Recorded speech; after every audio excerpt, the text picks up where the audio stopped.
ইসরায়েলের সঙ্গে যুদ্ধ আরও বিস্তৃত করতে চায় না ইরান, তবে নিজেদের ওপর হওয়া যে কোনো হামলার আনুপাতিক জবাব দেয়া হবে বলে হুঁশিয়ারি দিয়েছেন ইরানের প্রেসিডেন্ট মাসুদ পেজেশকিয়ান।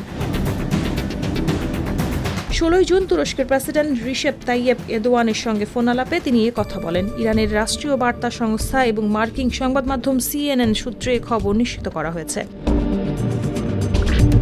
ফোনালাপে পেজেশকিয়ান স্পষ্ট করে বলেন, আগ্রাসনে ইরানের বেসামরিক নাগরিক, বিজ্ঞানী ও সামরিক নেতারা প্রাণ হারিয়েছেন। ইরান এই যুদ্ধ শুরু করেনি, তবে কোনো হামলার মাত্রার ভিত্তিতে আমরা প্রতিক্রিয়া জানাব।